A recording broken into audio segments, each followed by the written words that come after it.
दार्जिलिंग की ठंडी, काट देने वाली हवाओं के बीच बसा छोटा सा कस्बा कुर्सेओंग दिन में इतना शांत दिखता है कि किसी को यकीन ही नहीं होता कि रात होने पर यही जगह इंसानों की नहीं, किसी और की हो जाती है।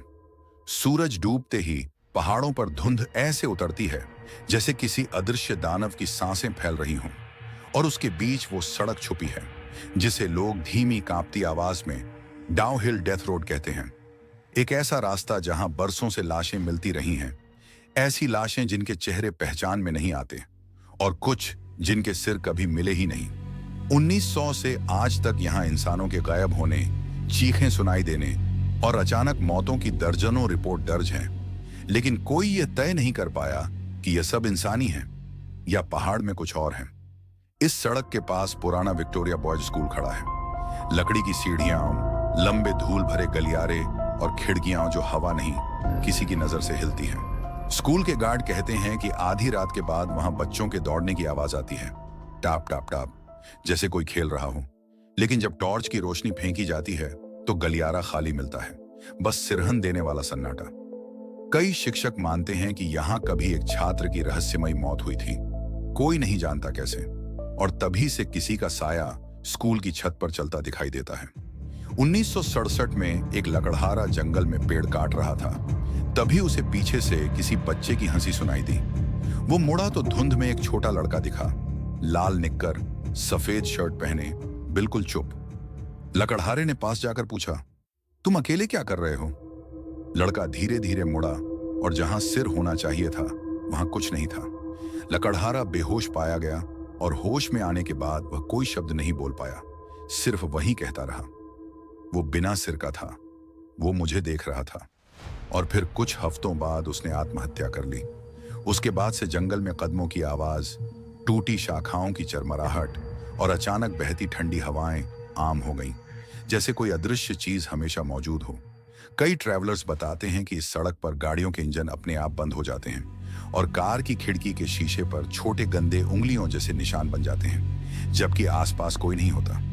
2003 में कुछ कॉलेज छात्र एडवेंचर के लिए इस जंगल में गए, मोबाइल कैमरा ऑन किया, मस्ती की, हंसे, लेकिन वीडियो की आखिरी 12 सेकंड में एक धीमी खून जमा देने वाली फुसफुसाहट रिकॉर्ड हुई, मत मुड़ना। इसके बाद उनमें से एक लड़का पागलपन में चला गया और आज भी वो सिर्फ दीवारों से कहता रहता है, वो पीछे खड़ा है। स्थानीय लोग चेतावनी देते हैं, अगर इस जंगल में कोई तुम्हें नाम लेकर पुकारे, चाहे वो तुम्हारे सबसे करीबी की आवाज लगे, कभी जवाब मत देना, क्योंकि यहां आवाजें इंसानों की नहीं होती। पास रहने वाले बुजुर्ग कहते हैं कि इस पहाड़ में एक रात का वक्त होता है, वो रात जिसमें धरती और किसी दूसरे संसार के बीच का दरवाजा खुलता है। धुंध घनी हो जाती है और रास्ता सीधा होने के बावजूद गोल गोल घूमने लगता है, जैसे पहाड़ खुद तुम्हें वापस जाने नहीं देना चाहता। कुछ लोगों ने बताया है कि धुंध में उन्हें पीछे से किसी का हाथ अपने कंधे पर महसूस हुआ, ठंडा, बर्फ जैसा। लेकिन जब वे पलटे तो बस धुंध और गहरी काली आंखों जैसा एहसास मिला। सबसे डरावना केस एक पुलिस अधिकारी का है। रात की पेट्रोलिंग के दौरान उसने देखा कि एक छोटा सिरहीन लड़का सड़क के बीच में खड़ा है और उसके पैरों के नीचे खून नहीं, धुंध थी। करीब जाते ही लड़का मुड़कर जंगल की तरफ भागा, पर उसके कदम जमीन को छू ही नहीं रहे थे। अगले दिन वह अधिकारी अस्पताल में पाया गया, चेहरा सफेद, दिल की धड़कन अनियमित, और उसने बस इतना कहा, मैंने उसे देखा, वो असली था, और फिर कभी ड्यूटी पर नहीं लौटा।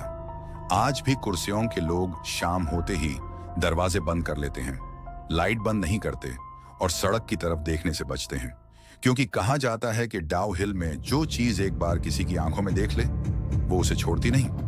कुछ पर्यटकों ने कबूल किया है कि उन्होंने अपने होटल के कमरे में रात 3 बजे किसी बच्चे की हल्की हंसी सुनी, धीमी, टूटी हुई, मानो गले में कुछ अटका हो, और जब उन्होंने दरवाजा खोला तो खाली गलियारे में गीले पैरों के निशान दूर तक जाते दिखे। सरकार इस इलाके में रात गश्त बंद कर चुकी है और स्कूल के पास सीसीटीवी लगाने की कोशिश कई बार हुई, लेकिन कैमरे या तो फेल हो गए या रिकॉर्डिंग में स्टैटिक के बीच छायाएं चलती दिखी। फिर भी कोई साफ चेहरा, कोई सबूत, कोई तर्क कभी सामने नहीं आया। बस डर, कहानियां और वो धुंध जो सुबह होने तक घाटियों को निगलती रहती है। कहते हैं अगर तुम कभी डाउनहिल जाओ और तुम्हें अचानक सन्नाटे में कदमों की धीमी आवाज सुनाई दे, तो बस चलते रहना, मत मुड़ना, क्योंकि हो सकता है पीछे वो बच्चा खड़ा हो जो सिर के बिना भी मुस्कुराता है और जिसे नए साथी की तलाश हमेशा रहती है।